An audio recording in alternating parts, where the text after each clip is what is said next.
Well, good evening, everybody. I guess this thing is on. How you doing? How you doing? Wow, look at this crowd we got pouring in here. Comments are rolling by. Good to see you. Now I'll let you see me.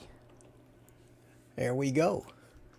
And here I am, bigger than life. Thank you for coming.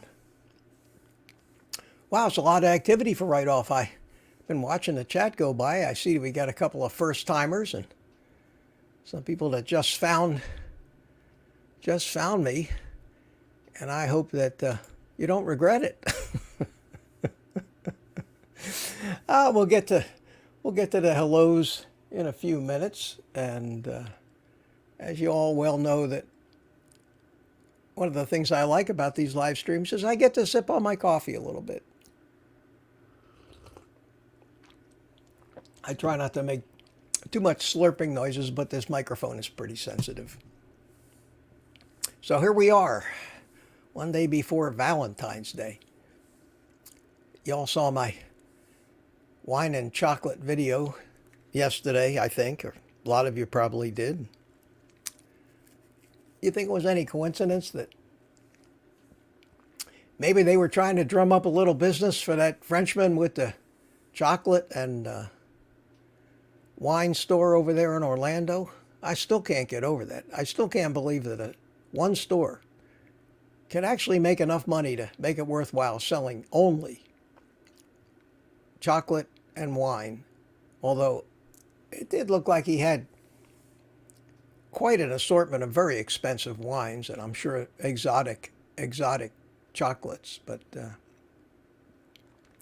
and he probably thinks that, like most people do, that he's actually doing the human race a favor, selling all that healthy stuff, like the newscaster lady said. And it's healthy. It's plant-based.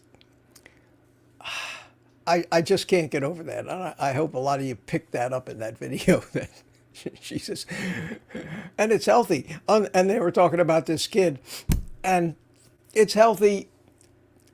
Unlike the gummy bears that are his favorite candy. And I don't know if you noticed it or not, but his mother was just in the picture, off camera, but she was in the picture, and she was smiling and jumping up and down, and she was so excited about how smart her little boy was. And he didn't want any part of that dark chocolate, and I don't blame him.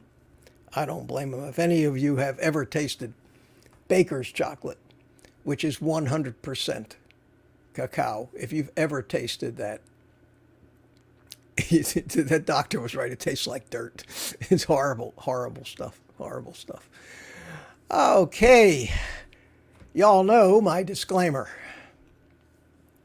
We talk about health and we talk about diet, but I am not a doctor and I can't give you any medical advice whatsoever. The only things I can talk about are things that I know personally, things that I've experienced that have happened to me through a lifetime of dieting. And if you want to follow in my footsteps, that's up to you, but you certainly don't have to. And I give a lot of advice, I guess, but that advice is what worked for me. And if you modify it in some way, that's fine.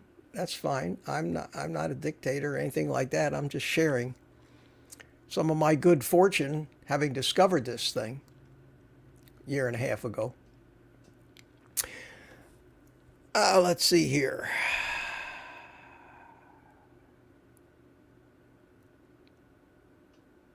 I do want to mention before I forget that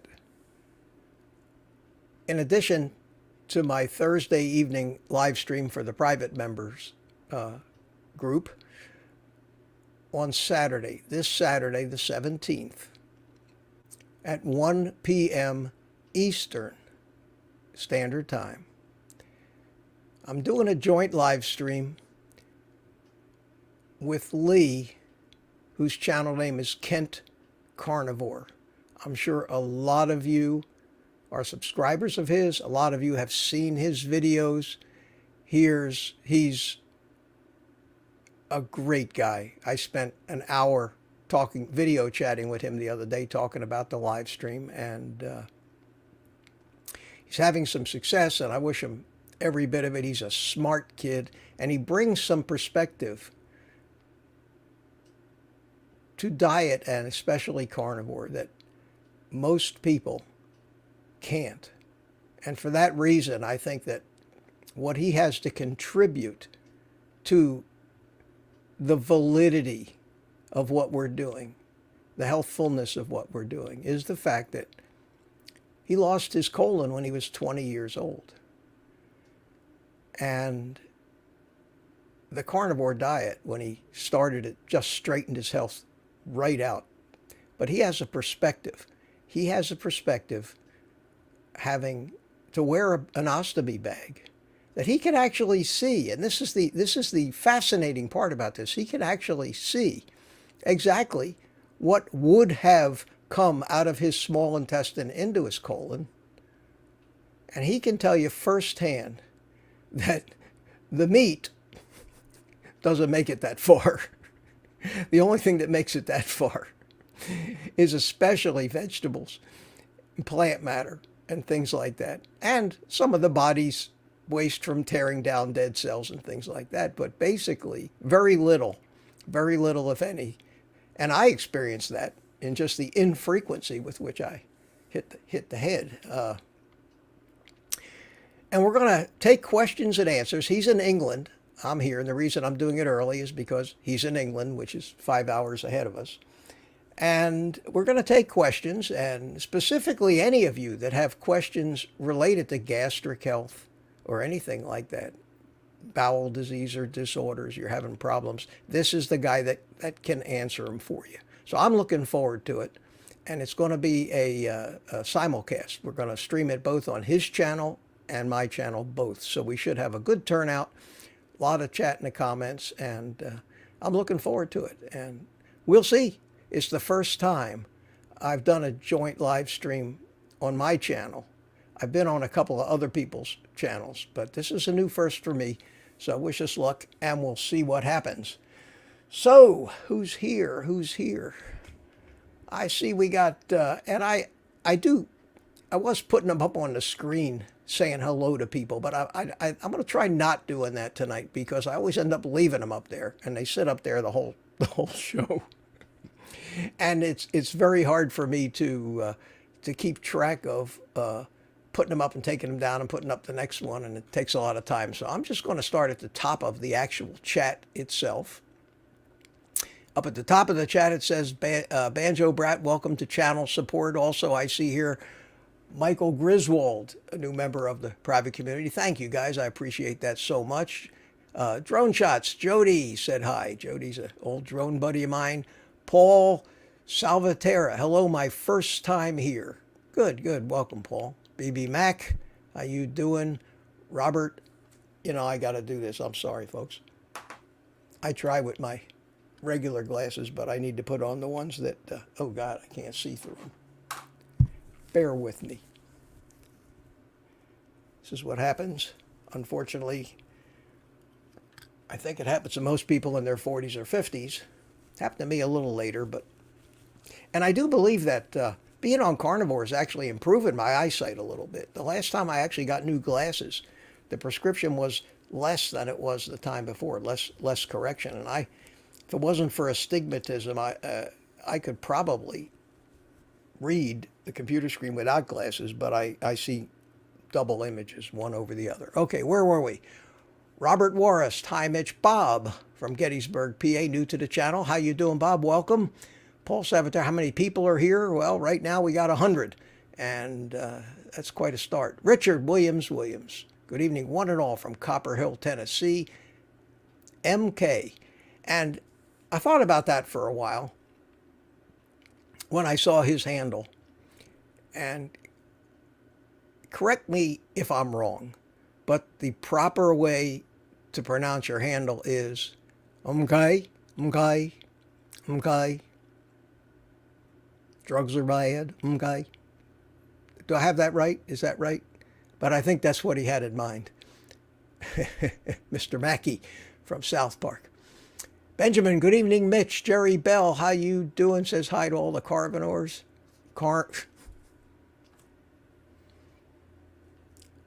I can talk.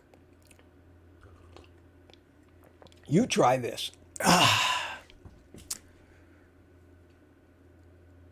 Paul Salvatore is in Lancaster, Pennsylvania. Hi, how you doing? I grew up in Philly.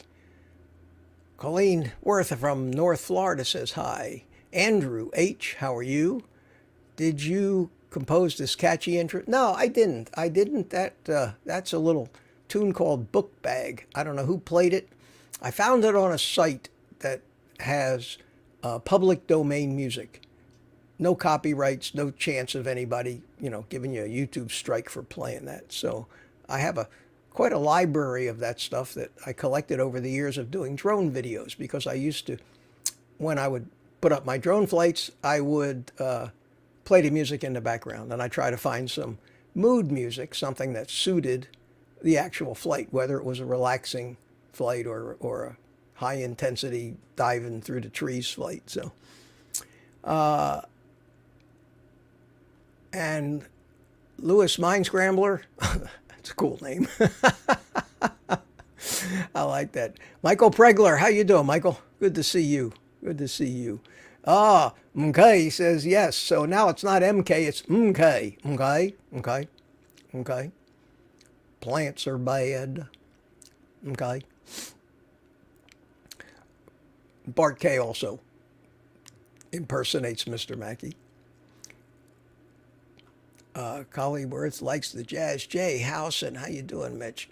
Northern Kentucky, good to see you. The Big Boz, love the music, says Coco. Hey, Coco. Hello, everybody. So glad to be here. Victory says hi. Jerry Ball, get to the point.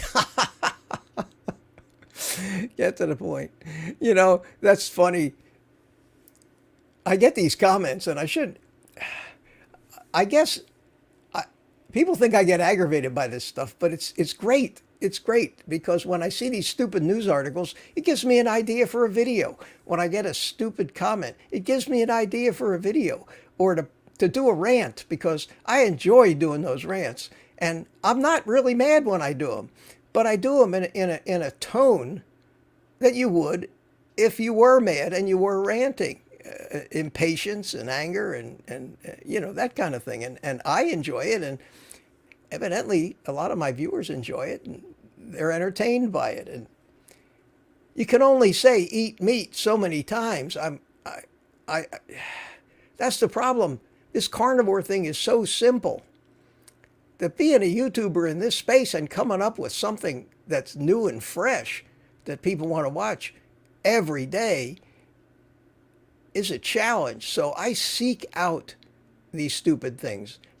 Shawn Baker does the same thing. He's got staff that comb TikTok and those other social media sites looking for dumb stuff that vegans say, that other people say, articles against the carnivore. That is motivational stuff for those of us that are doing it. And it's the stuff I enjoy making. So I get these comments of people, and not too often, but they're just mean and nasty and not nice people. And they'll say something like, I couldn't take it anymore. Get to the point, old man. I'm out of here. You're too slow. Stuff like that. And I just basically hide them from the channel so we don't have to be bothered with them anymore. But it gives me something to talk about. And in my travels, I notice that everybody is in such a hurry all the time, and they're just being bombarded 9 to 5 with small snippets of thousands of different things. And we are not designed to handle that load of transactions, and the stress that it causes can't be helpful. And I think contributes in large matter to the problems we have as a society these days. And if anybody should slow down, it's me. But I still have a hard time. I still have a hard time slowing down. Linda G is here. Good evening, Linda. How are you doing? Jay Haggard says, hi, everyone. Jeannie Teresa, good evening, Rochester, New York. I got a friend up in Rochester, New York. Come on, Mitch, get to the point, Coco says. Yeah. The point will be an hour and a half or 2 hours from now when I say take the rest of the day off, which I happen to, just so I don't forget the slogan, it's on my shirt right here. Take the rest of the day off and eat meat. A shirt, here comes the commercial, buckle up. A shirt which is available in the merchandise store on the oldguyandadrone.com website.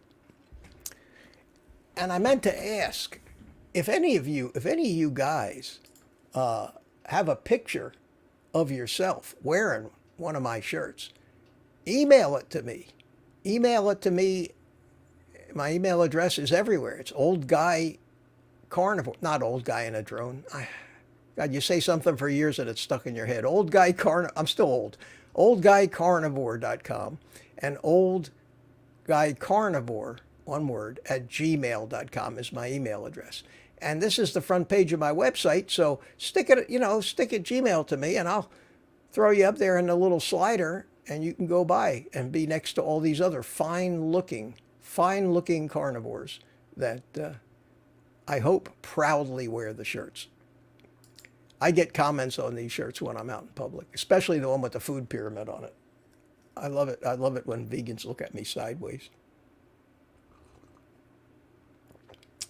Where was I in the chat? Mark C. Coco, come on, Mitch, get to the point. Mark C. A black French roast coffee and a little jazz. Hey, man, I know how to live. I'm sophisticated. Dancing with Life. Howdy. SRB FL. SRB FL. South something. Is that Florida? I should know that. Tara Louder says hi to Mitch. Jay Haggard, Jeannie, talking to Jeannie. Lewis Mind Scrambler, we talked to him. James O'Neill, how you doing? Usual night from the UK will be listening as I rest in bed. Yeah, it's late for you guys over there. Jeez, it's 8 o'clock. It's 1 o'clock in the morning. Keystone Ken. Hi, Ken. How are you? Stanley Bridge is here. Vicky Y. MK. Carnivore for 1,613 days. Holy cow, that's 5 years almost, between 4 and 5 years. Okay. Lambs, good evening. And Jonathan, Bags Packed Family is here. How you doing, my friend? Good to see you. I think I saw it somewhere in the chat where you said you're moving to, is it Alaska or, well, we'll see it. It was further down. But he's over in Indonesia now. He's got a big YouTube channel. He's moving back to the States. That'd be great. Noah, small town found by folks in PA. Kathleen Sale, no wine or chocolate for me. Celebrate with a steak. Sounds good. Sounds good. Everybody's telling people where they're from. If you do have a question for me, I try not to miss them, but make them obvious in the chat. Type either 3 capital Q's or the word question in all caps, and I try to pay attention to it. I am as busy as a one-armed paper hanger trying to work all of this crap and keep an eye on all these screens and push all the right buttons, and I love it. I love it, but I do miss some comments now and then. I'm not happy about that. Carnivore Cheer, that's Lori. How you doing, Lori? Good to see you. Anybody whose name shows up in green in the chat is in the private community, and I, of course, encourage people to join. It's a lot. It's fun. I release a lot of my videos a day or two before I actually release them to the public, to them, and they get a first look at it. That's I'm too humble. It's not worth much, but it's at least something I can do for them. We have a Thursday night live stream where I put the actual link so that you guys can actually come in and join me in a window, and we talk face to face. We don't have to type out questions. We just have conversations. And those are starting to pick up, and just a lot of fun because I go uncensored pretty much on those private live streams. I don't have to worry about who's watching. I know exactly who's watching. And we have a good time. We have a good time. Tom Mayer from Wisconsin, how you doing? Coast to Coast Carnivore. Is that you, Bill? Did you change your name? I know Bill. His channel name is Coast to Coast Drones. I wonder if he's become a carnivore. Let me know if that's you. It looks like, where is it? It's way at the bottom. Oh no, I have to find it. Looks like Aldo. Thank you, Aldo. Aldo has joined the private community. Good to see you. And thank you so much. Thank you so much. I appreciate that, and hope to see you Thursday night in the live stream.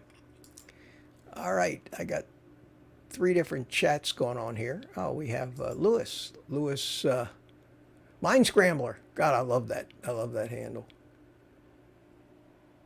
Now when you say uncensored, maybe I should say, I don't know if unhinged is the word. Normally I do say whatever's on my mind. I do have to kind of watch it a little bit in my videos and on this live stream, but pretty much in the private community, I call it like I see it. I'm not vulgar, but I do call it like I see it. So it's kind of fun. Anyway, thank you so much for the super chat. I appreciate that. Oh, Jonathan, Bags Pack Family's moving to Wasilla, that's Arkansas. AK is Arkansas. Yes, I believe. I always got that confused with Alaska, but no, Arkansas. Oh, cool. Cool. Be nice to have you home. We have Colorado Tro. Digs my style. Just ate a pound and a half of hamburger patties with a half a pound of bacon. Good for you. Good for you. I had for dinner tonight a pound of Costco's Wagyu beef, which I made a video, filmed a video about it, and I started the video with me filming my little shopping trip to Costco today, and it's kind of cute. It's an interesting video. I did get the Wagyu from Sam's Club, and I won't give away the plot here, but I did get the Wagyu from Sam's Club the other day, and I said, well, I wonder which Wagyu is the best. So I went and tried the one from Costco today, and it, I won't tell you, they were both great, but I filmed it. It'll be coming out in a day or two, that video about my little Costco adventure. I also see that we have Lewis Mind Scrambler has joined. Well, welcome to you, sir. Thank you. Thank you. Very nice of you. Good to see you. This is, I'm not used to this. This is great. 135 people. Last week, we got up to close to 200 people later on in the stream, which was kind of a new record for me. So I like it. I like it. At least I've got an audience. Be ashamed to sit here and do this with no audience. Where was I? Colorado Trail. Andrew H says, nice. Karen White, hi from, where in the world? I lost my place. Coast to Coast Carnivore. I did say hi to Karen White. Aldo, just a reminder, plants want to kill you. Yes. Good evening from Arizona. Diana Sprouse, how you doing? New carnivore, 5 days in. Hang in there, sweetie. Doesn't take long. The worst will be over soon. Nancy McKellar. Hi, Mitch. Thanks for all you do. Love my bacon. Yes, ma'am. Lewis, my scary, get off my lawn. Tone of voice. Yeah, y'all know who my hero is.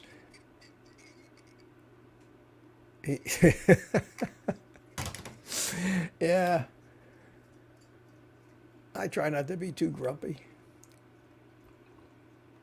You know, being old is a great excuse for anything. If somebody starts yelling at you, you just start acting dumb. Hey, I'm old, you know. Officer, listen, officer, I'm old, you know. I'm getting a little forgetful in my old age, you tell them. Although I have fossil fuels. I love fossil fuels. Okay, a question, Victoria. I know what would be new and fresh. Please make a video about fish.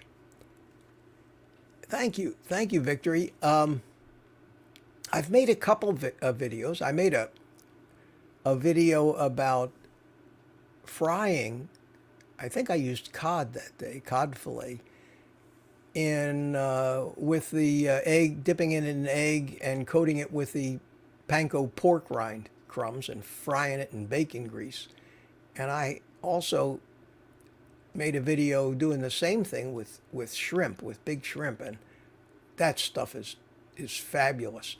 I have a video where I made salmon cakes with the can, wild caught, Wild Planet salmon, and mixed it up like you'd almost make a meatloaf with egg and the pork rind crumbs, and then fried it in about a 1/4 inch of bacon grease, and those were fabulous. And I've also made tuna cakes with the same recipe.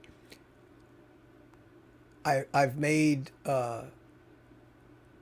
omelets with crab meat and shrimp. I have a video about that. I have a video about sardines and anchovies in omelets, and I have another video where I made a salmon omelet. So I've done a few like that, but I don't eat all that much fish. That to me is maybe a once a week thing, just to give myself a little bump of the omega-3s. Wally Ram is here. How you doing? Tells us to eat fat animals. Perfect advice. Perfect advice. Andrew H. says, I'm his favorite old guy. Ernie, why do all vegetarians look sickly? Because they're all sick or on the way. You know, there are some vegetarians that seem to do okay, but if you really look deep, and get them to be honest about what they eat, you'll find a lot of them are eating eggs, and a lot of them are eating fish. And they're getting animal protein. And they're cooking the vegetables that they eat, which does help get rid of so many toxins. The ones that are really, really in bad shape are the raw vegans. They also seem to be the ones protesting by blocking highways, pouring milk all over the floor in stores, defacing paintings. They're just psychopaths. They're mentally ill. Their brains are gone from lack of nutrition. While they tell us, probably the healthiest people on the planet, what we need to do, or else. It's very sick, very sick. And we have Jeff from Parksburg, PA. How you doing, Bill Cook? Good evening, Mitch. Tidewater, Virginia. Good to see you. Linda Price, keto. Well, we're talking about our conditions now. I'm still trying to say hello. I see Greg is here. Navy 80-4. How you doing? Good to see you. Just got back from snowmobiling in Yellowstone. Whoa. Hope you took some pictures. Took some videos. Posted on a YouTube channel so we can all see it. And is that Liberakis? 5 years ago, you were very kind to a 99-year-old lady. Are you the one that actually dug up that 5-year-old video that I made, and I put it on my drone channel so everybody that knew her could see it, of Miss Elva. Miss Elva, on her 99, she was 99 years old, and she used to ride miles every morning on her tricycle It was unbelievable. And there's a video on this channel back when it was all drone stuff, and I have kind of good and bad news about Elva. She's still living. She's 104 years old now, but she's lost her. She doesn't remember anybody. She never goes out anymore, but God bless her, she's still alive. And what I used to do, because I had drones and I was a photographer, that was my job, and I loved to do it. Every year on her birthday, I would film some part of her celebration. Sometimes I'd fly a drone and do it. I had my cameras, just like I filmed myself. I filmed and I put them up on my YouTube channel so that her daughter overseas could see it and other people could see it. And I just left them all there. So they're there. And somebody left a comment on one of those 5-year-old videos. And I said, wow, somebody's really digging deep into my past here. But she's a sweetheart, and it's sad. It's sad I haven't seen her in at least a year. Let's see here. Mama J says, hey guys. Mama J always says, hey guys. Every one of my videos I see Mama J's comment and he says, hey guys. Hey Mama J, back at you. Okay, Linda Issue had evidently kidney stones. You and me both. I can't pronounce the first name. Hamadi is the last name. Have you suffered from diarrhea? Are you talking to me? If you're talking to me, no. No. My lifelong problem was exactly the opposite of diarrhea. I was always plugged up all my life. Carnivore fixed that, but I never had the more common problem of people who start diarrhea. But I'll tell you who could tell you the answer to those kind of questions, and that's going to be Lee on the live stream this Saturday. The View Chaser's here. How you doing? Good to see you. Oh, that's a cute little emoji. Some little character waving. And these people, coast to coast, what was your why at starting Carnivore? What was my why? It sounds to me like you've been watching Larry, the Carnivore Soldier.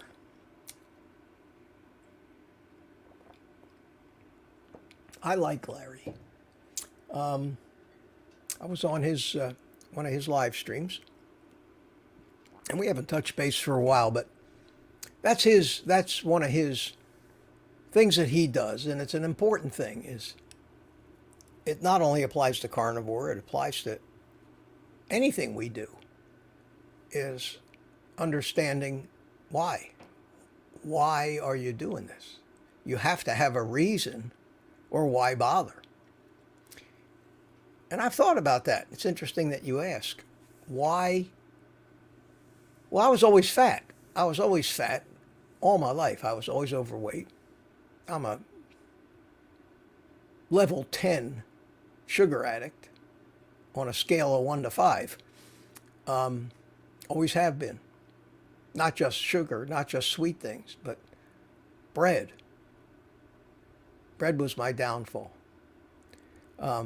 Pasta, starches, ice cream. I like ice cream. Not so much candies, sweet, but pastries, baked goods. Oh, God.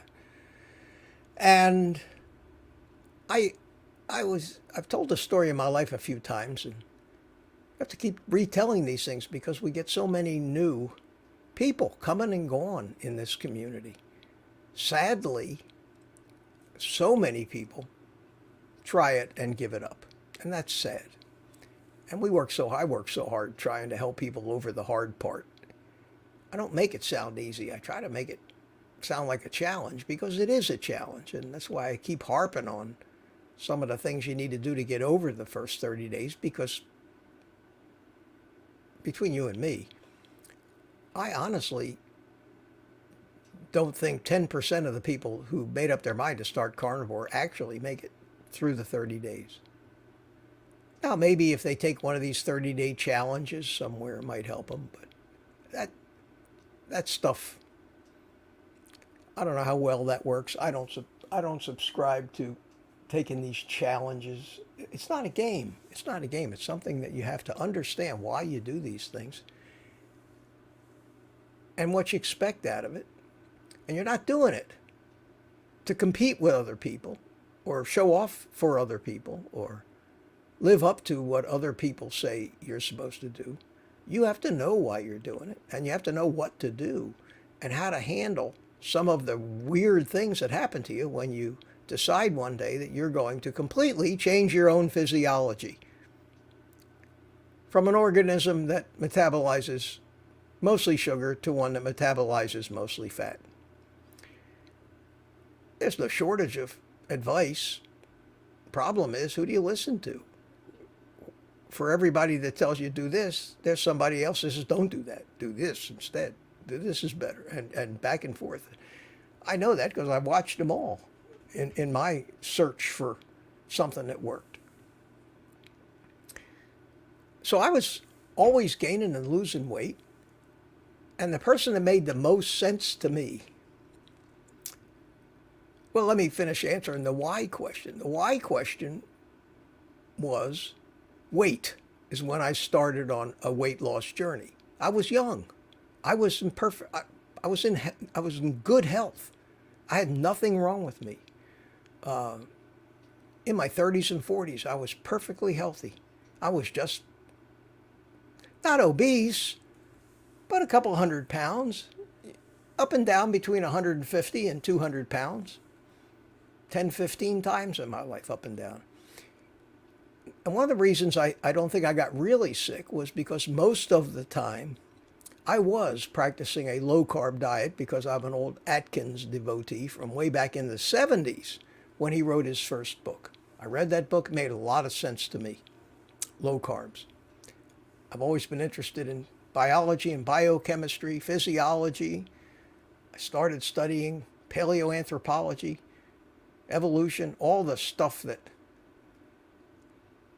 started to let me know how it all works and why this happens and why that happens. And I became pretty knowledgeable enough 22 years ago to write a book on the subject. And I did. I wrote a book and talked about a lot of this stuff pertaining to diet and other things.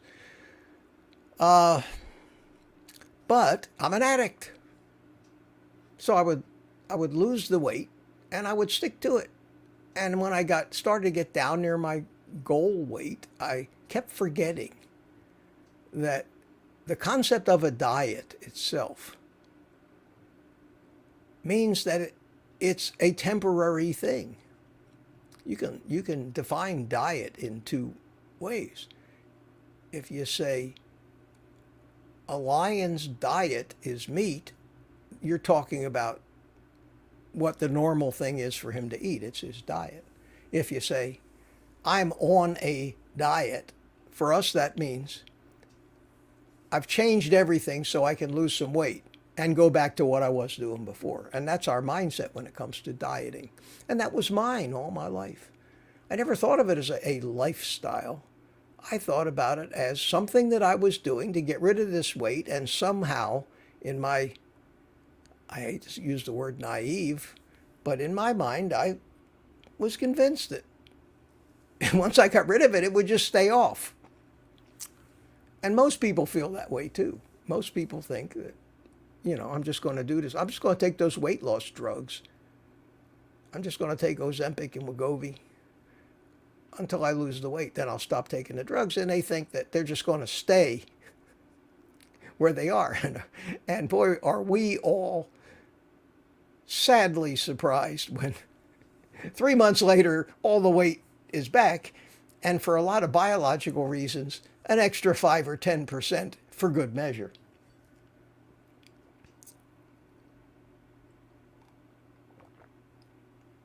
So here we are. Here I am. I'm doing okay.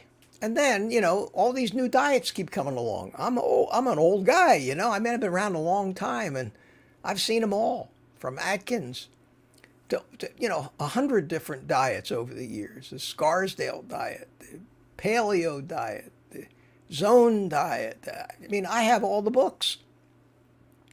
And they were all based around low carb diets, but none of them were carnivore. None of them were meat only. It was always, and very few of them were even 20 grams a day. We were talking about less than 100 grams a day of carbs. Well, you can, if somebody gives you a checking account with 100 grams of carbs in it, you can find all kind of poisonous crap to spend that on. I mean, I used to do a lot of damage with just 20 grams of carbs, but imagine how much crap and sugar and addictive food you could eat if you stopped counting at 100 carbs a day. It didn't work. You might have held, I might have held my own in my weight, lost a little bit of weight, but you'd come up stall after stall after stall. You never felt good. One thing you always felt was deprived. You always felt deprived. You were always watching those people that were eating all that stuff that you couldn't eat, and you felt bad about it. And you were always hungry, and the cravings were always torturing you. And they wanted you to go to the gym and work your ass off on top of that. I'm sorry, when something is unpleasant for a human being, they'll only put up with it so long. I don't care what they think the upside is. And that's so true about dieting. You can only torture yourself for so long, and you're just going to fall off of it. You're just going to say, this ain't working. The first little bit of bad news, the first time you get on the scale and it's up 1 pound, there's your excuse. This shit doesn't work. I give up. I'm just going to go out there and find me a store and eat everything in it. And that's what happens to us, and we lose. My why at the time was I wanted to be thin and handsome, as most young men do. I had gotten divorced. I wanted to attract the ladies. I just wanted I wanted to be athletic instead of looking like the Pillsbury Doughboy. That's why I was dieting, and it's a reason. It's not a great reason, but it's probably the most common reason. I always refer to Billy Crystal, a comedian, and he had a character in his repertoire called Fernando, and it was his impression of Fernando Lamas. Now, unless you're older, you won't know who that is, but he would say, "You look marvelous, darling. You look marvelous." And his saying was, it's better to look good than to feel good. And it's a joke, but it's true. People care more about their appearance than they do about their health, and they always have, and they probably always will, because their main goal in life is to attract a mate. That's a primal survival drive that's at the top of the list for all of us. And that filters down into all the other things below it. So, and everybody, and me, I was right there with them. I wasn't worried about my health. I wasn't sick. I didn't have any heart problems. My blood pressure was normal. I was 35 years old, 40 years old. What the hell? I just wanted to get thin and pretty so I could attract the girls. Fortunately, I have a great personality, so I didn't have much trouble, but they certainly didn't chase me around for my Adonis body, that's for sure. And up and down I went, up and down I went, up and down I went. And I started reading more books, and then the internet came out, and then YouTube came out, and then there's all these experts came out, and everybody's got an angle, and everybody's selling supplements, and everybody's telling you need to take creatine. No, creatine will kill you. No, you need this. You need to take this cassava root or some other exotic sounding thing, and that's going to solve all your problems. And you see it everywhere on YouTube. Everybody's got something they're selling you, some kind of supplement, some kind of magic liver pill, some kind of magic thing that you need to buy, and that's the only thing you need to worry about. You just take this, and in 7 days you're going to look just like that other person on the cover next to the fat one, the skinny muscular one, where it shows the picture of the fat one, and then there's an arrow, and on top of the arrow it says 7 days, and then you got Arnold Schwarzenegger in the one after 7 days. And people see that stuff, and it goes right into their head, and they actually believe that's a real before and after picture from 7 days apart. It's not even the same person. But that's how the world works. I started watching videos, and then keto. I'd known what a ketogenic diet was because that's what a low-carb diet is all about. I knew what ketones were because back in the 70s, I was buying the ketone strips that you pee on and hope they turn purple.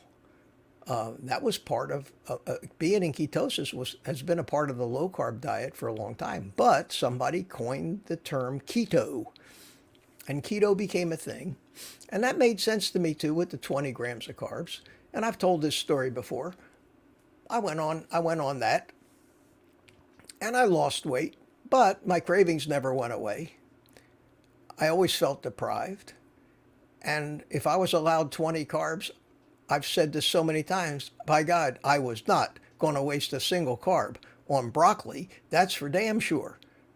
It's going to have to pay off these carbs. So I would eat sweet things. I would eat a lot of fruit, blueberries, ice cream with artificial sweeteners. And all that did was feed my addiction. And, in a couple of weeks after I started eating that, I was eating only that. And off the diet, and up the weight went again. And I kind of came late to the party because Shawn Baker wrote this book, The Carnivore Diet, I guess about 6 years ago. But it wasn't until a couple of years ago that I started seeing the carnivore stuff, thanks to Joe Rogan, Jordan Peterson, and through them, I found out about Shawn Baker, and pretty soon the whole plethora of the current crop of what I consider some of the really good influencers I became aware of them. Ken Berry, Anthony Chaffee, those guys. And I started watching them, but even back then, I was saying to myself, man, how can, they're joking. This is, they're putting me on. They're putting us on. I know it. They're pranking us. This can't be real. This can't be real. Because you're so conditioned. You've heard the word healthy stuck as if it belongs there in front of fruits and vegetables, whole grains. They're not whole grains. They're healthy whole grains. There's no such thing as a fruit and vegetable. What you mean is a healthy fruit and vegetable. And it had to be true because right on the cereal box, right on the Cheerios box, it told me that this is heart healthy with a American Heart Association official seal on it. And it told me it would lower my cholesterol. And God, me and everybody else on the planet knew for sure that if you had high cholesterol, it was going to kill you. I mean, this was common knowledge. I made videos about this. Conventional wisdom. Everybody knows. I was one of them. We all were. None of us were born with this. Some of us might have been lucky enough to be raised on a farm or a ranch where we inadvertently ate close to carnivore. But anybody that grew up in the city of Philadelphia like I did is going to be eating crap food. There's no doubt about it. There's nothing in the world that tastes better than a Philly cheesesteak with all the crap on it. The bread is fantastic. I mean, and this is the kind of stuff we ate. Yeah, it had meat in it. It's probably why we didn't die. We were getting, inadvertently, we were still getting meat, but we were also eating all the garbage, all the candy, all the ice cream, all that stuff, and that's just what everybody did. And I'm on keto, and it's 2 years ago, and I am doing pretty good. I'm keeping my weight down. I'm eating mostly meat.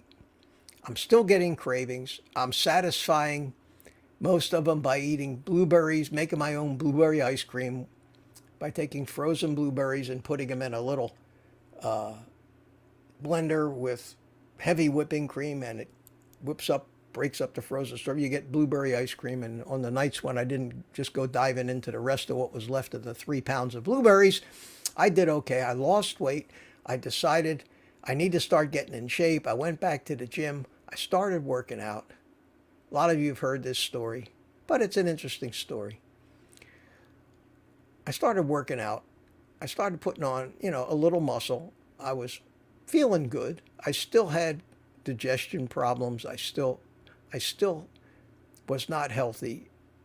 My blood pressure was still high. I was still taking blood pressure medication. I had kidney stones.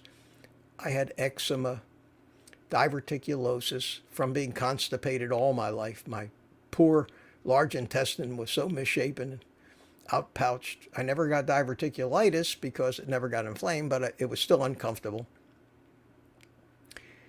And I went to the gym, and I'm always one of these guys that doesn't do anything halfway. I went for it. I worked out. I just started working out really hard, and I overdid it one day. I just overdid it. And then, to add idiocy to stupidity, I went into the sauna. And their sauna is hot. It's like 170 degrees. And I sat in the sauna after this hard workout. I got talking to one of the other guys in the sauna about, of all things, the keto diet. And I ended up sitting in there for 45 minutes. I don't even know if I had a drop of water left in my body. Anyway, I stood up in the sauna, and I got lightheaded. I felt really lightheaded. I said, oh, this is no good. So I went out. I got to my locker, and I felt like I was going to pass out. So and a lot of people who've worked out hard, especially if they hadn't worked out in a while, will know this feeling. You just get nauseous. You feel like you're going to faint. So I laid down. I laid down on the bench that was in front of my locker, and I figure, because this has happened to me before in my life, not many times, but I certainly lived through it. And I lay down on the bench, and I figure I'll lay here, and this will pass, and I'll be okay. And what I should have done was started drinking a lot of fluids, but I didn't think about that, and I didn't tell anybody what was happening. I just laid on the bench. The next thing I knew, I'm in the emergency room of the hospital next door, because the gym where I go to is part of a big medical complex. I'm in the emergency room. My son is sitting next to me, and I wake up, and I had no idea what happened or how I got there. Come to find out, I actually got an ambulance ride to the joint next door. They still had to call the ambulance, and they transported me next door. The bill for that was $880, I believe. I think I had to pay $250 of it. I said, what happened? He said, well, evidently you passed out and you hit your head back. I hit my head back here on this side, on the right side, on the bench. Knocked myself I already was unconscious, but I really hit my head. And they had done a CT scan on my head, and they noticed a bleed. Most of you know what a brain bleed is, a subarachnoid hemorrhage, and I had one on the left side, right opposite from where I hit my head, and that's that brain whiplashing type effect. And I woke up to the news that I might need brain surgery because I have a bleed, and they need to monitor me, and if it doesn't resolve itself soon, they're going to have to open me up or drill holes in my head or do something like that. And so they admitted me to the hospital, left me there. I stayed there overnight, and the next morning they discharged me. So I go home, and I'm feeling okay. And over the course of the next 5 or 6 weeks, I start getting strange symptoms, almost stroke-like symptoms. I was getting numbness in my extremities, my hand, my right side, my hand and my feet.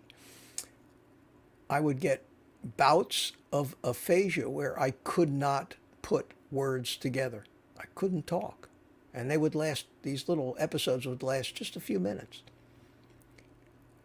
I don't know if you've ever experienced anything, but it's scary as hell. And my balance was getting worse and worse and worse. It was,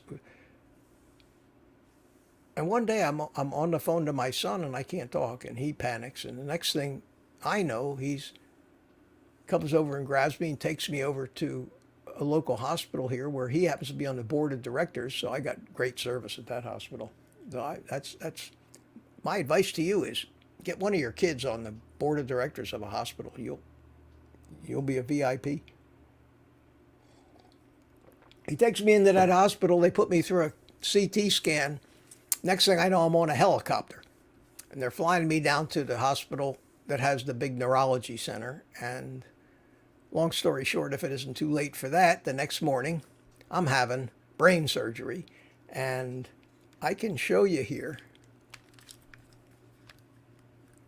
If I turn my head, I don't know how well you can see, but right here, you can see that line. They cut this whole side of my skull out. They cut your skin, they turn the flap down, and I had a subdural hematoma that was like a small football. It was almost an inch deep, and it was compressing my brain, and that's what was causing all the symptoms. And they took that out, and they put the piece of skull back, and they sewed me up, and I don't have much of a scar, but I got a hell of a dent up there. And I recovered from that. Well, needless to say, my dieting and my gym working out kind of got put on the back burner while I recovered from that head injury, and I gained 30 pounds. And I spent a lot of time convalescing and regaining my balance, which took quite a while. And I'm perfectly fine now, but like Rodney Dangerfield says, I'm okay now, but I was in rough shape yesterday, you know. And during that time, I'm watching a lot of YouTube videos, and I'm starting to watch these carnivore things, you know, and it started to make more and more and more sense to me. But now my why, I know, you know, this started with a question. I haven't gone too far off of the left field. I haven't forgotten the original question.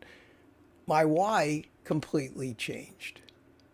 I had been through hell as far as health was concerned. I still had all my other conditions, and now I had this head injury and all that other stuff. And I started to take more of an interest, especially at 75 years old, which is how old I was when I started carnivore. Then when I was in my 30s, I wasn't as worried about the ladies chasing me. I'm worried about not dying. So health became my prime reason for doing carnivore. As a terrific side effect, though, my appearance and my body shape and my muscularity and everything else, I'm still not a big muscular guy, but I've got some decent amount of muscle on me. All that has improved greatly. I'm certainly happy about that, but wasn't my why. So in answer to your question about that Coast to Coast Carnivore asked, what was your why in starting carnivore? That's I like to say, a very long answer to a short question. But I think it's interesting and maybe give you some insight into how we change over the years. And everybody's going to have their own why. If you haven't defined it for yourself, what you're doing, I don't think will mean as much to you. It's not about goals so much as understand your motivation. So that's enough of that. That's enough of that. God, it's 9 o'clock already. Who else we got here? Let me see.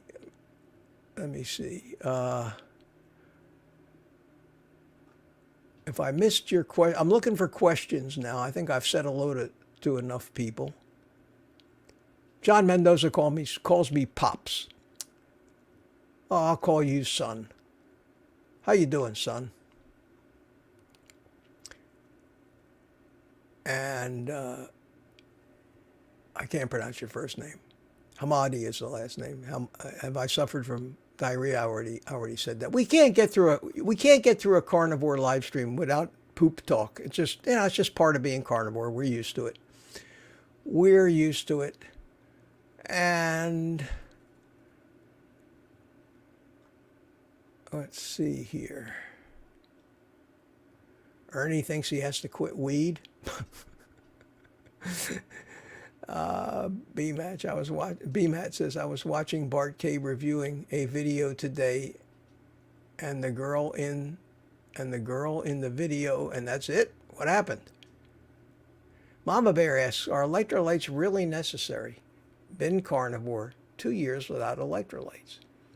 I always think of things like that. When somebody tells me what I need to take, or it won't work, or I can't be healthy.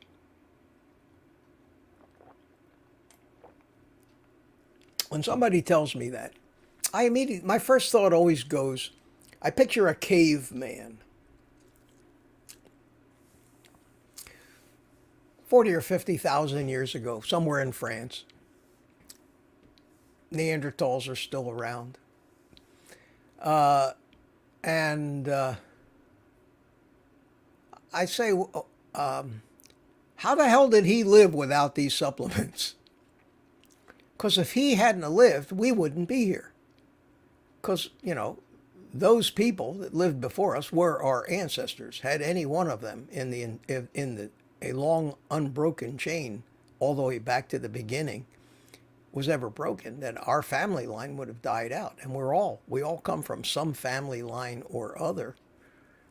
All of our parents had parents. All of their parents had parents. Nobody's floating out there in the tree of life in midair. They're all connected to the tree. And I always ask myself, I say, if the caveman survived without electrolytes, I should be able to survive. If the caveman survived without all these magic potions and things that they keep coming up with, then I should be able to survive. Now, there's always some fool that wants to argue, well, they didn't have long lifespans, but they survived. They survived. And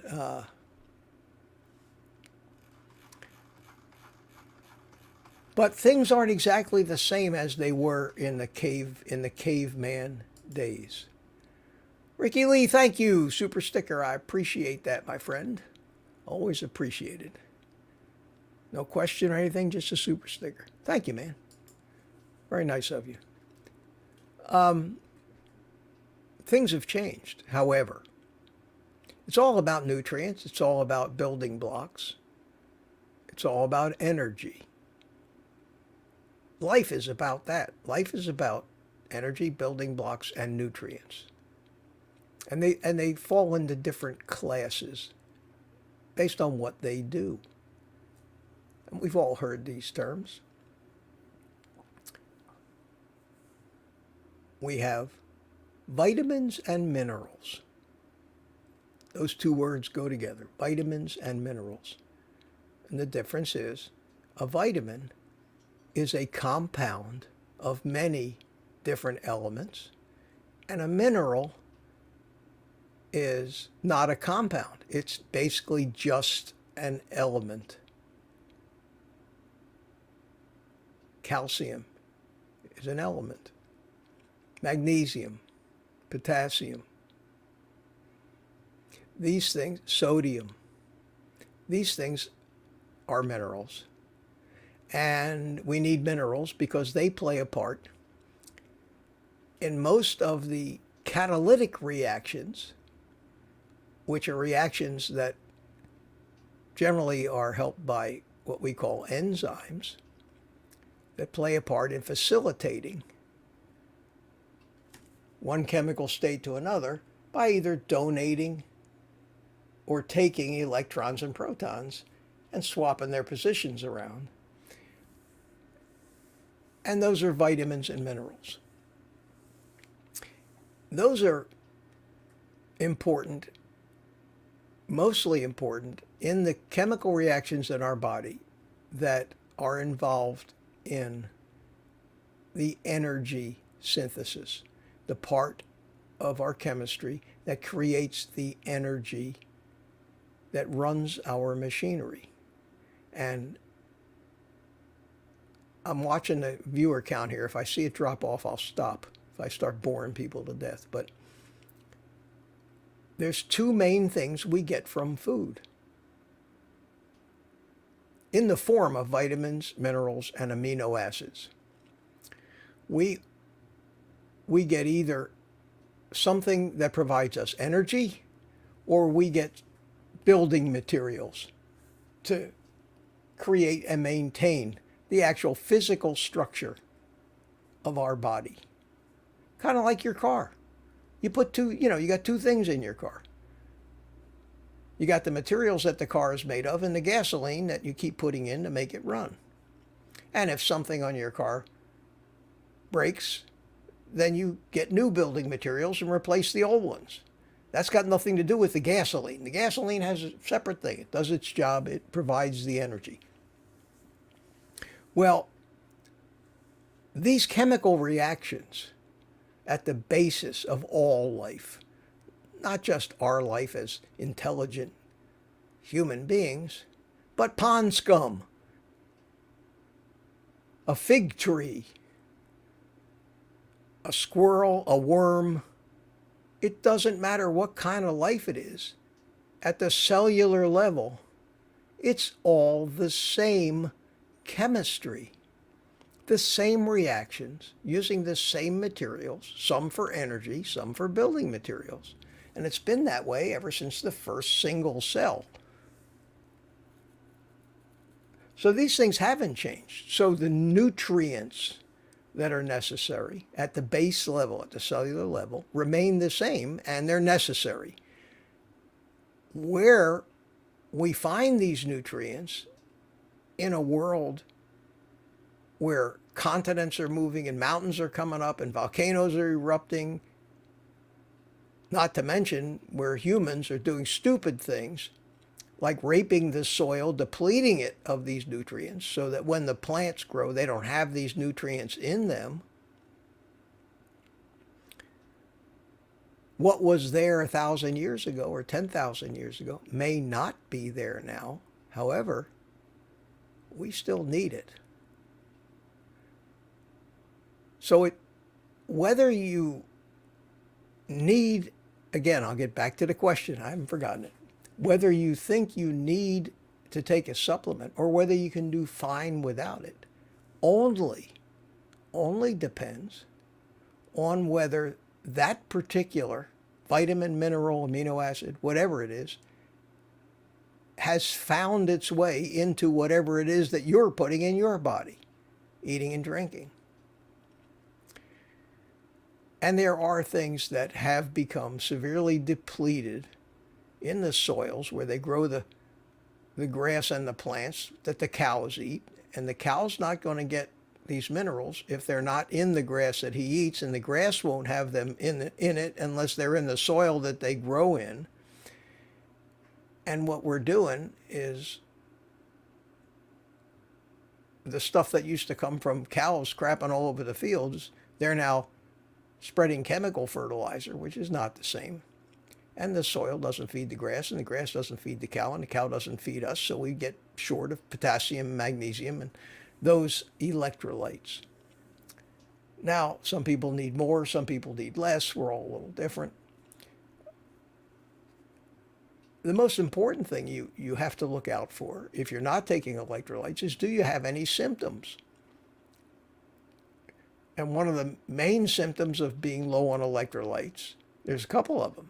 Heart palpitations, leg cramps at night, things like that. If you're symptom-free, you're probably getting enough. But most people today, especially people that sweat a lot and work hard and sweat these things out, are a little short of them. And you can tell by your blood work. They take levels of sodium, potassium, and things like that. and can tell you. My advice is to err on, when it comes to electrolytes. I'm not talking about all these wild supplements and all that other crap that they charge fortunes for. Electrolytes are pretty cheap. They're basic minerals. You can get magnesium in 3 or 4 different forms. Glycinate, magnesium citrate, magnesium chloride. Those are just different chemicals, but you're really going for the magnesium, potassium, and sodium. Now, sodium you can get from salt. So just salt your food. And it just so happens that we have a built-in measure that tells us when we're getting exactly the right amount of salt. It's amazing how this all works. We can tell. And the way we tell whether we're getting the right amount of salt is if the food tastes good. Hence the expression, salt to taste. You can tell if a food's too salty. Well, that too salty is subjective. That same food that you say is too salty might not taste salty enough to somebody else. Exactly the same food, exactly the same amount of salt. Just so happens he may need more salt than you. You've got enough salt, so your taste buds are telling you you don't need this much salt. He doesn't have enough salt, so he's asking for the salt shaker. It is not an absolute. It is a measurement that we make every time we taste something. And that is one of the main purposes of having taste buds. Taste buds allow us to detect poisons. Poisons taste bitter and rotten. We know that. We have a whole database in our brain of these different tastes that our ancestors have associated with these good and bad things. And we inherited that database along with all this other programming that we have. It's knowledge. It's built in. It's like our hunger signals. When everything's working right, you don't have to look at your watch to know when to eat. Your body tells you. You don't have to look at your watch to know when you need to wake up or go to bed.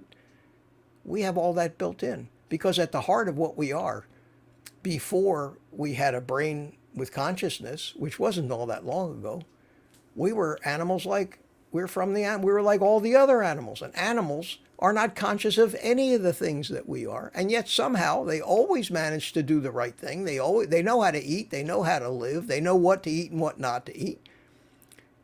Our problem is that we outsmart ourselves.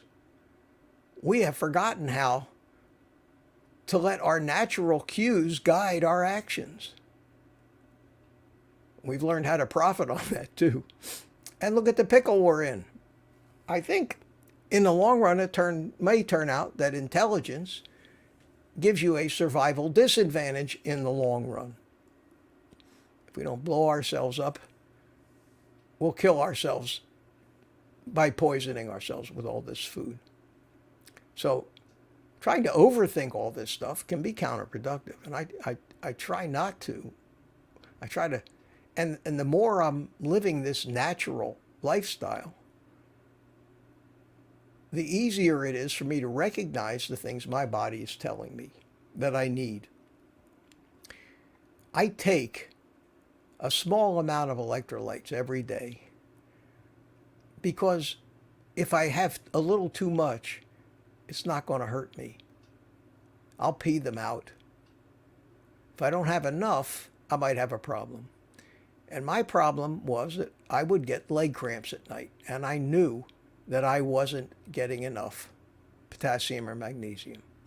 And that's why I started taking them. And all the leg cramps went away. I know what food I eat. I know that if I take these little bit of electrolytes every day, I don't get the leg cramps. I think that's what I need to keep doing. So that's what I keep doing. If you don't have a problem, I think it was Coco asked that question.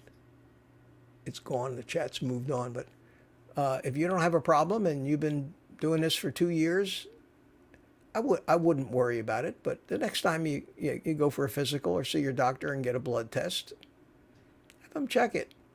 Wouldn't hurt you if you took a little bit of potassium. Now, there's a lot of foods that are very high in potassium. Everybody thinks you have to eat bananas to get potassium. I think bacon has more potassium than bananas. Bacon is very high in potassium. Eggs have potassium. Eggs have everything. So you could live on eggs. There's very little that isn't in an egg. Everything a chicken needs is in an egg because a living chicken comes out of an egg. And that living chicken is built out of the yellow goop that was in that egg and nothing else. There's no umbilical cord to an egg. Everything, it's a, it's a live chicken kit. It's a pill that contains a live chicken if you fertilize it and let it go for a while. Every molecule, every atom of every element, every nutrient, every amino acid, every fat, even every carbohydrate, and much in there, but there are some, that a live chicken is made of is inside that egg. As far as I'm concerned, there's very few things we can eat that are any better than that. Okay. Let me finish my cold coffee here.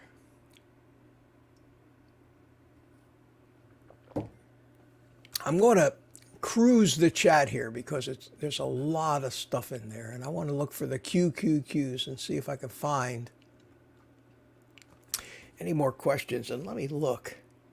I always try to make a few little notes during the day when I think of things that I want to talk about.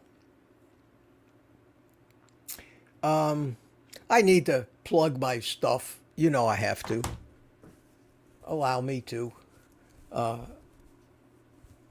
have a website, oldguycarnivore.com. It's this thing here. And the members of my private community, some people wear my t-shirts.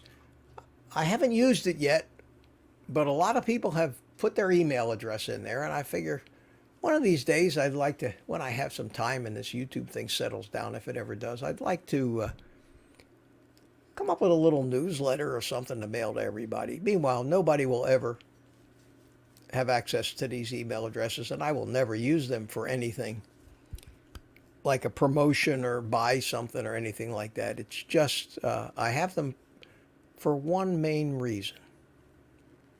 One reason only. And that is, if something ever happens to YouTube, if they go out of their mind, if they delete my channel because one day they think maybe I said something that doesn't fit in with the agenda, and everything I say doesn't fit in with their agenda, but they have all these community guidelines about misinformation, and as far as they're concerned, meat will kill you and fruits and vegetables are healthy, so that any of us giving this kind of advice, we all fear that one day we may get an email from YouTube saying you don't have a channel anymore, and years of work and tens of thousands of subscribers will be gone. They're just going to be gone. And I won't know who they are. So I have this thing on the bottom of my website. A few hundred people have probably put their email address on it, but at least I have the email addresses of some people that were my followers, and if I do end up on somewhere else, I can at least send them an email, let them know I'm still doing this, and here's where you can find me. And that's about the only purpose I'll use it for, other than maybe a newsletter with some recipes or some handy tips when I get some time for that. On the website, I have a page. It's called Links to Stuff I Use Every Day. And I have an Amazon affiliates account. And most of you probably know how that works by now, because you've probably heard everybody say about products they review and all that other stuff. There's a link in the description below, and those are affiliate links. And Amazon has it set up so that if they give me, I tell them a product, I get a special link from them. If somebody clicks on that link and goes to Amazon, they know it came from me. They give me a very small commission, a couple of %. But if a lot of people buy that stuff, it adds up to a few bucks, and it helps. I started doing this because when I started making these recipe videos, everybody would say, that looks like a great air fryer. Where'd you get it? Where'd you get that, kitchen tool? Where'd you get those electrolytes you use? Where'd you get those pork rind crumbs? Where'd you get this? Where'd you get that? And every time somebody would ask me where I got it, I would go look it up again, and I'd copy a link and I'd paste it back into the comment, and that was just getting to be ridiculous. So I decided to put a page on my website. The only things that are on this page are basically things that I use. I don't sell products other than some of my funny t-shirts. I don't advertise for anybody else. You'll never hear me do an ad. You'll never hear me say, this video is brought to you by. You'll never see one of those disclaimers up at the top of the beginning that says paid promotion or anything like that. I have had 30 or 40 offers from every kind of company you can imagine to let them sponsor me. And I should hawk their products on my channel. I just will not do that. But I will do this. And I have all these different categories on here that of things that I use. These are things that I buy regularly from Amazon. I just started buying this vitamin D3 and K2. Of all the blood tests I had last year, the only thing that was low was my vitamin D3, which is understandable because I probably could get a lot more sun than I get. And it was right on the lowest number of the scale, 30. And I figured, well, it wouldn't hurt me to try some D3. And the smart money right now, and I don't want to say conventional wisdom, is that when you take vitamin K2 along with D3, it really helps it get used by the body. Whether that's absolutely true, I have not taken the long course in that chemistry yet, but I'll take their word for it. So I found some K2 and D3, and I've been taking them now for about a month. And in a few more months, I'll go get my D3 checked and see if it has come up to 40 or 50 from 30, because 60 is right around mid-range for it. On the flip side, my vitamin B12, which is what you get from protein and animal products, is off the charts, right up at the top end of the scale. But I am going to take D3 and K2. Magnesium citrate, I was taking, before I started actually mixing my own electrolytes, I was taking that because, for two reasons. It helped my leg cramps, and back in the days when I was a little more plugged up, magnesium is a great laxative. If you haven't made the connection, think milk of magnesia, citrate of magnesia. These are things that just start you going. I've got the J. Crow's, the iodine. Once or twice a week, I throw one drop of this in my coffee. That's another one of those things. I'm probably getting enough iodine, but, a little bit can't hurt. You can't overdo it with one drop of this stuff. I have used in the past the Dr. Berg's electrolytes. I stopped using them because they're flavored. I did use them because they had 1,000 milligrams of potassium in them, whereas the Element, which seems to be the most popular, had 1/10 that amount of potassium in them. But everybody kept asking me about Element, so I put a link to those. These three items here, they're the bulk electrolytes that I use, and I made a video on how to mix and save a shitload of money mixing your own electrolytes. And since I made that video, that's what I've been doing. It's unflavored. I take a teaspoon of the final result of this, put it into about 40 ounces of water, and just drink on it all day. And it has no taste whatsoever when you dilute it down. And if you put it in a small amount of water, it's going to taste very salty. Then I have ghee, which is some great ghee, grass-fed stuff. Not cheap, but it lasts forever. The pork rind crumbs, the Redmond's real salt, the Himalayan pink salt, the Malden smoked sea salt, which is the best thing in the world to put on baby back ribs. You don't need anything else. And some of the seafood stuff, the Wild Planet salmon and anchovies, which are wild caught, packed in water. Great stuff. I have appliances on here. Some that gets a real work out of my house. A food saver, the bags, my sous vide thing. Oh, God, I love that. You've seen videos of me sous vide and the container that the sous vide thing sits in. The world's greatest frying pan, the Dubai Mineral B carbon steel to sear a steak.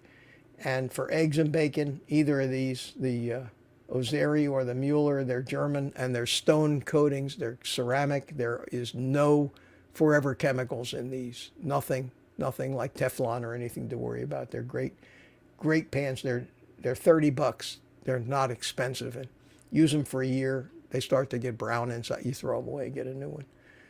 For sous videing, I use these silicone bags that keep the meat from being cooked in plastic. You freeze them in plastic, but you cook them in this, and you just wash it out. I use this gun-like thermometer to make sure I can tell exactly what temperature the oil is or the pan is when I'm frying something or I'm ready to sear something. This is my favorite thing. You collect bacon grease in it. It filters all the stuff out of it when you're done. I have these are all the things that I use. The meter, which is a Bluetooth wireless thermometer. You can stick it in something, stick it in the oven and know exactly what the temperature is, and it has an app on the phone and it tells you alarms. And then there's a couple of air fryers. My favorite one, which was the Z-Star, you can't get them anymore. I've replaced that with the Ninja, which I'm about to buy one of these, so I'll do a video on it. I got a little hamburger press, which is the coolest thing because you can make perfect hamburgers in it. I did get this little gas cooktop, which I occasionally use, but mostly it's for when the power fails or something like that. And then you need this chainmail scrubber to scrub out the cast iron pan if it gets a little too much buildup on it.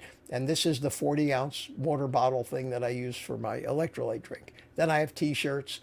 Everybody asks me how I film these videos I do. How do I get the camera to follow me around? How do I do this? How do I do the other? And I put a link to the photography equipment that I have in here that I use.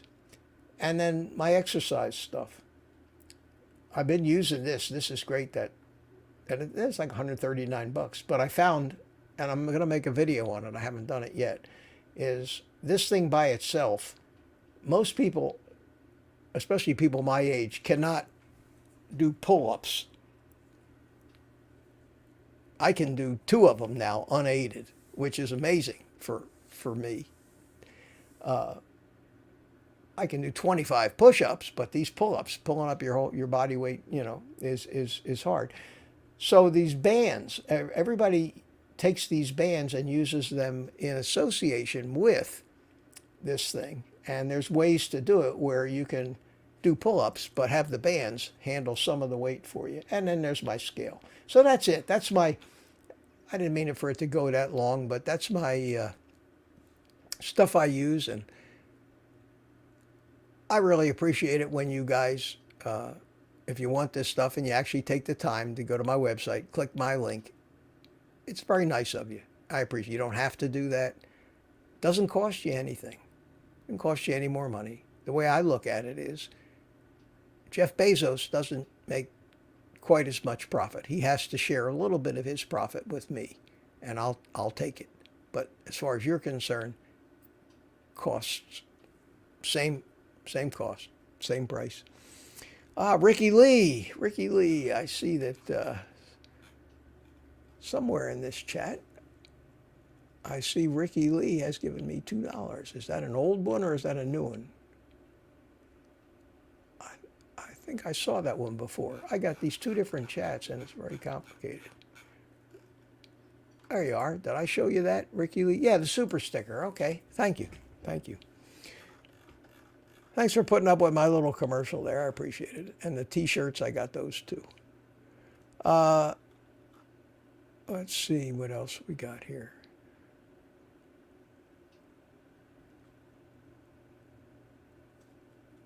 I'm looking for questions. Question.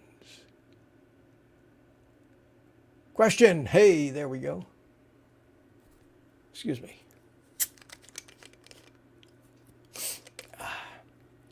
San Pellegrino.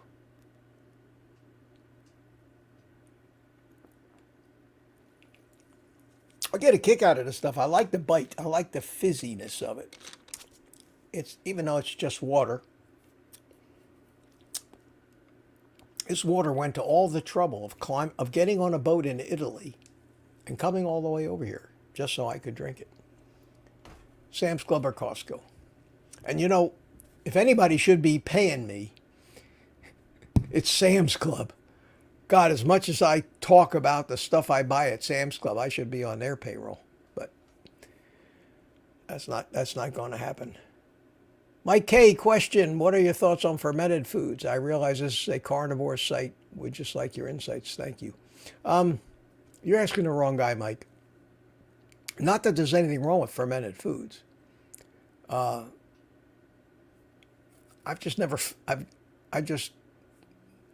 never been a real dairy fan. So kefir and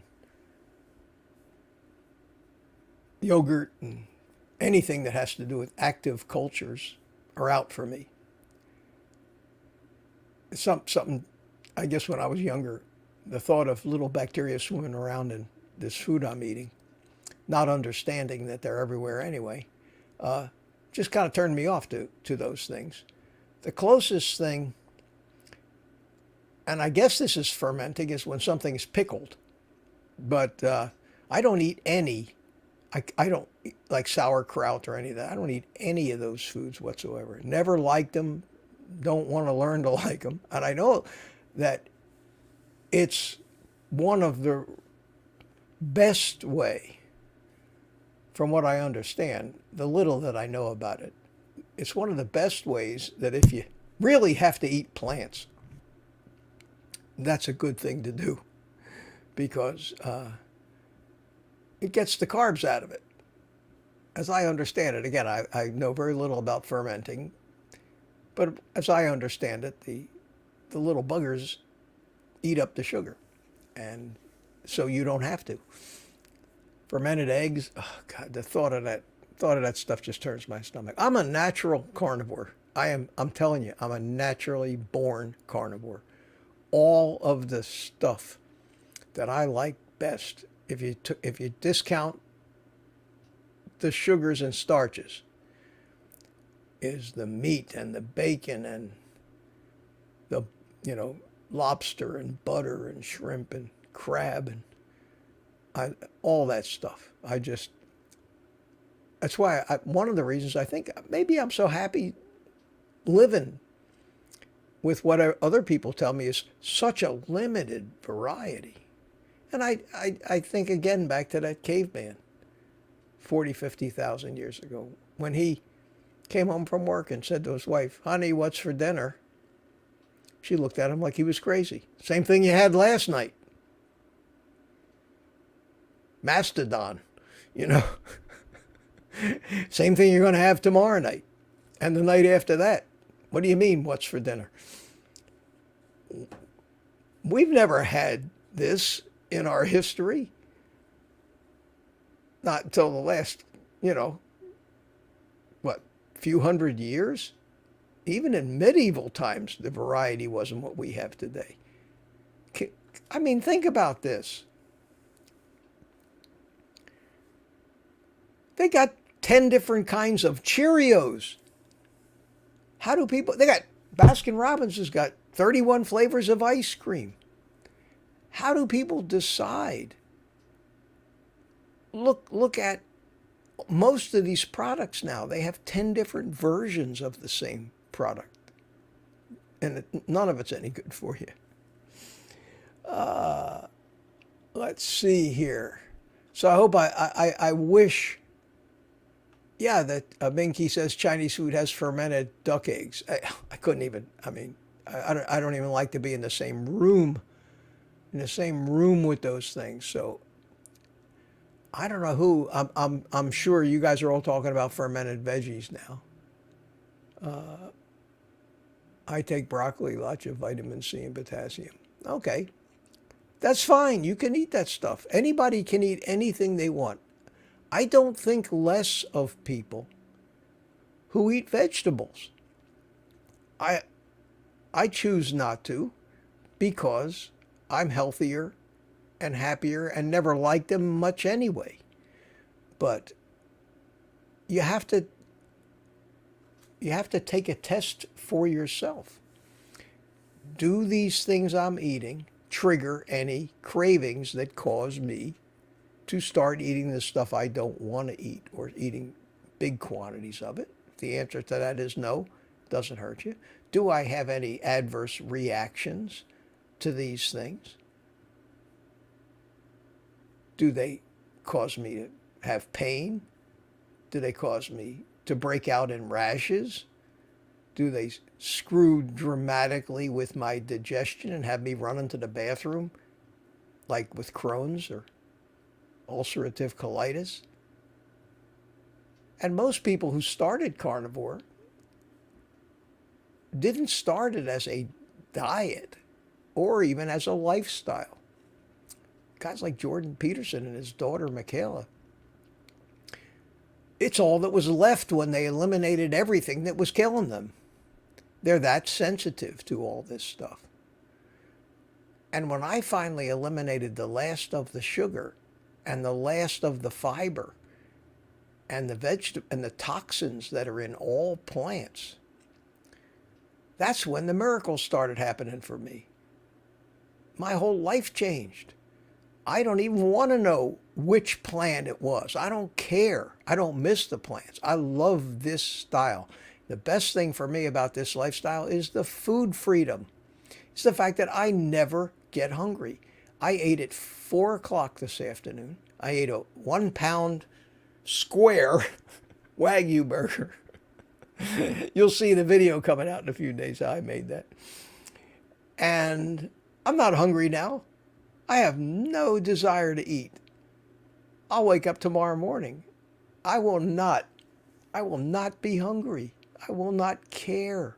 I won't be thinking about food. Food will start to cross my mind tomorrow sometime before noon, 11, 12 o'clock. And I'll eat when it's convenient for me to eat. And you know what's really funny? What's interesting? Something you probably don't realize, but it is interesting. It's fascinating to me. And that is, in order for me, there are times of the day where YouTube tells me most of you are online. I have charts and graphs. I have analytics that you wouldn't believe. I know what percentage of you are men, women, over 65, between 50 and 60, where you live, what percentage of you are in this country or that country. They give us everything about our demographics, about who and what.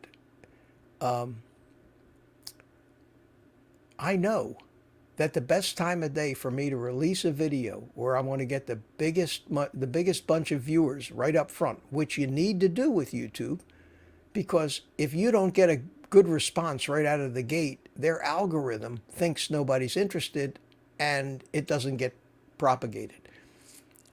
Which is why some videos get 3,000, 4,000, 5,000 views. Some videos get 100,000 views. Not many of mine do, but some of them do. It's how fast they're out of the gate. When they come out of the gate fast, the YouTube algorithm says, we're going to push this out to more people that watch this genre because this video got a percentage more right out of the gate than this guy's average video. YouTube wants you to watch videos so they can run their ads. They want you to watch video. Their algorithm isn't there to hurt anybody or eliminate anybody. Their algorithm is to quickly identify the videos that have the highest chance of being watched. And we go along for the ride when I release a video. That's why I don't put my videos out at 2 o'clock in the morning. I'd get 100 views and that'd be it. It would die. So I need to get my videos out between like 1:30 and 3 o'clock in the afternoon on most days. And the weekends I can go a little earlier, maybe 10, 11, 12 o'clock. In order for me to record a video where I'm cooking my breakfast, considering the length of time it takes me to edit it and upload it to YouTube, I have to start no later than 11 o'clock. So a lot of my videos where I cook my breakfast and do my thing, if I don't happen to have a video in the can a day in advance that I can put up that day, if I want to put one up that day, I need to start by 11 to make it. And I'm a pretty quick editor. I can get it done and uploaded and have it released by 2 o'clock.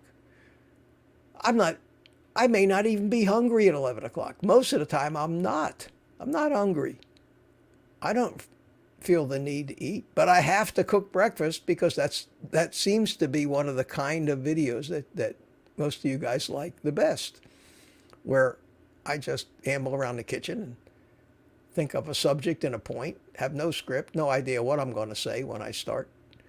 And I just start going down like I do, like I'm doing right now, just talk right off the top of my head without planning it or thinking about it. And somehow what's inside my head has the ability to make it all seem to make sense, I guess. I watch them when I'm done and I say, wow, that was good. Where the hell did that come from? And it amazes me, still amazes me that I can do that. I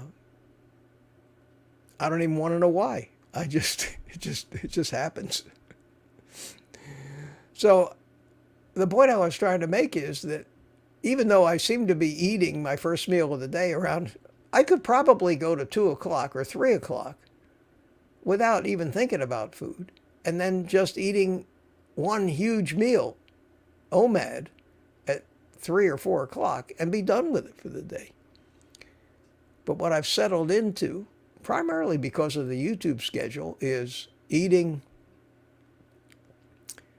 the first meal 11:30 by the time I get it cooked and everything.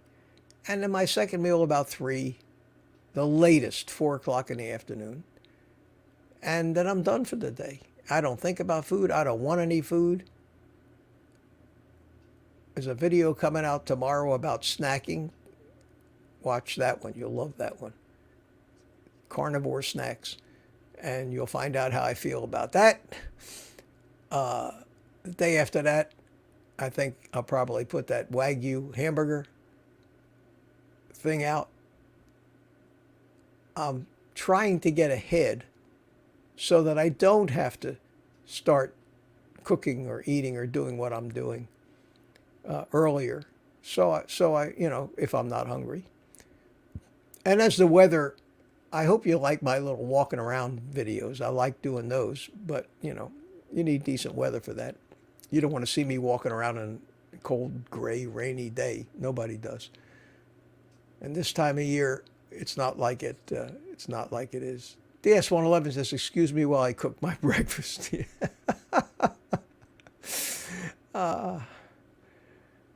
Yeah, I have a good time. I have a good time. To me, Mitch's kitchen always looks like 4 a.m. It's true. It's true because I don't have a lot of, I block out most of the sunlight in my house. I have very few windows that actually shine into the kitchen, except for the one that's over the sink. And I keep most of the house fairly dark, fairly dark. Well, we're coming up on 1 hour and 45 minutes. Mitch, do a lobster demo with lots of melted butter. Florida said that. Hey, send me an email, my friend, and I'll send you the address to send the lobster to. And I'll be happy to. Oh, man, I'm kidding. Speaking of lobster, I saw some lobster tails today at Costco that were huge, but they were like, $80, $90 a piece. I like lobster, but I'm really afraid when I cook something like that I will overcook it or spoil it. And I hate to spend. I've got steaks down to a science now. I've got bacon and eggs down to a science, exactly the way I like it. But some of this seafood stuff, still a little tension. Mastodon, yum. Oh, here we go. Craig Smith, Mitch, can you cook some fish for us? Yeah, I saw that one. Okay. Yeah, I suppose I could cook some fish. I tell you what's coming. what's coming, maybe next week, maybe later this week, is I have to play with it a little bit, but I'm going to take a couple pounds of this Wagyu beef and a bunch of this Wright's bacon. Now, you've seen recipes out there for various and different combinations of hamburger and bacon and cheese, either in hamburgers or meatballs or things like that. I think Laura Spath did a video. But I'm going to come up with my own concoction and make a small 2-serving meatloaf. And I have to work on the seasonings and everything in an air fryer. Okay?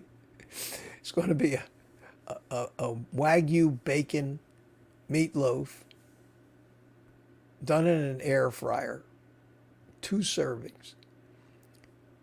My mouth waters thinking about what that might taste like. So I'm going to make a video about that. It's about time for me to come out with another recipe video. Ricky Lee says, the weather looks beautiful there, Mitch. Surprised the sun is still up for you. Not in Jersey. It was yesterday I did that walking video. And I walked out right at sunup. You could tell by the angle of the sun as I rounded the corner and it hit me in the face. It was 68 degrees. It was just a little after 7 in the morning. It was gorgeous. I was wearing shorts and a t-shirt and it was fabulous. And I just enjoyed it. I ended up walking about 4 miles total. What I'll do is, I'll so I don't have to carry that camera for the whole walk. I think I walked about a mile, maybe a mile or mile and a half. Mile. Yeah, I walked about a mile actually making the video. And then I ended up swinging by my house. I dropped the camera off and I went back out and I walked around the entire community, which is a 3-mile walk. So I probably did 4 miles and it felt great. Felt just great. And I say to myself, not bad for an almost 77-year-old man. I've been doing this YouTube stuff for 6 months now. A few days over 6 months with the carnivore YouTube stuff. Seems like it's been forever. Seems like I've known you guys forever. But it's only been 6 months. So I was 76 when I started. My birthday is in May. I started doing carnivore YouTubes early in August. And my birthday's coming up now in less than 3 months. And I'll be 77. And birthdays didn't used to ring with me. The number never meant anything. But as you start approaching 80, I got to tell you, you become more aware of the difference between doing it, being healthy, and when you look around at all the other people that are your age, it's a disaster. It's a real disaster. And if that doesn't motivate you to give up the stupid junk food and sugar, nothing will. Understand the power of addiction, the power it has over us. But we do have a brain and we are capable of conscious reasoning. We need to start using it, I think, as a society. But that would take too much money out of too many people's pockets. Ricky Lee says, my pork rind panko crusted salmon cakes are a hit with one of the members of the Facebook carnivore group I'm in. Well, good. I hope he's a subscriber and follower of mine. Ricky Lee also says that's an awesome Amazon shop. Thank you. I hope you guys use it. I mean, it's everything you need, basically, to be like Mitch. Now, whether you want to be like me, it's another story. Oh, man, what else? What did I miss? I'm looking for questions. At any rate, I'm about to wrap this up. As it gets on to 2 hours, I say, okay, all right, enough. Although I look up and I still have 135 people here. I say, geez, I'm not driving them away. They come and go, though.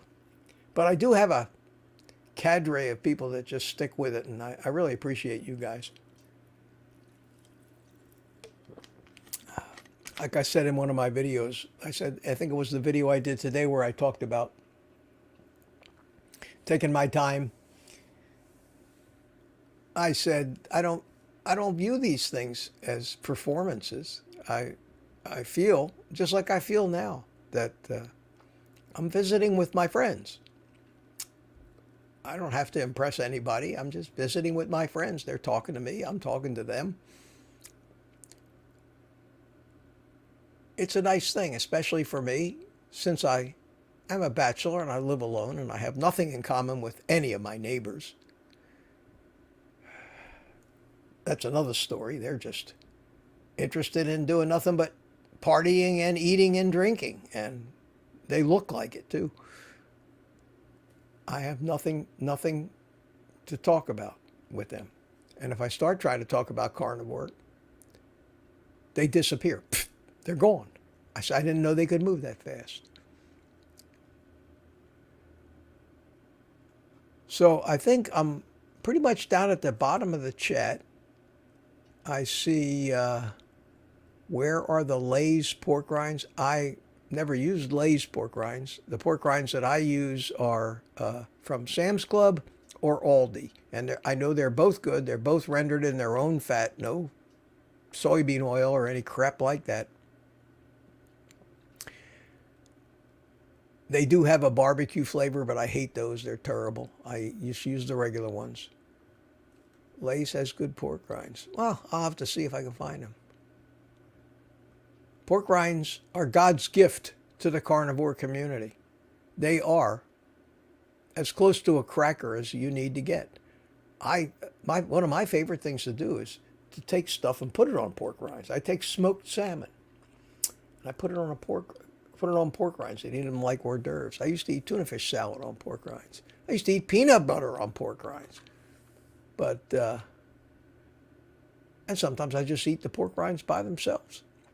They're as an appetizer. They're very, very, very good. Oh, B-Matt. Thank you, my man. Let me get down to the bottom of the chat here, wherever it is. There it is. Got a little super chat. Thank you so much, my friend. I appreciate all you guys. You guys are just great. And I hope you enjoyed this. I hope you had a good time tonight. Whether you learned something or not,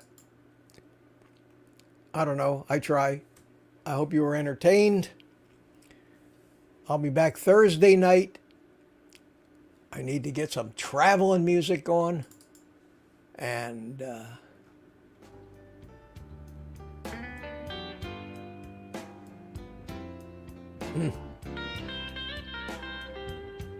you just have to sit there and move to this kind of stuff. It's a song called Raining in My Heart. I have no idea who wrote it or where it came from, other than it's royalty free and I'll never get sued for copyright infringement by playing it. And I kind of adopted it. Those two songs that I play, I've been using those for 5 years on YouTube. Either opening up something or closing it out. And I think this is good traveling music here. So, I'm going to take the rest of the day off. Been a long one. And I'm going to relax. And I appreciate all of you. Appreciate all of you coming. I will see members of the private community on Thursday night. And I really hope to see everybody on Saturday at 1 o'clock to meet Lee Kopus, Kent Carnivore. And he's just a terrific young guy, and he knows his stuff, and he makes great videos. So, see you then.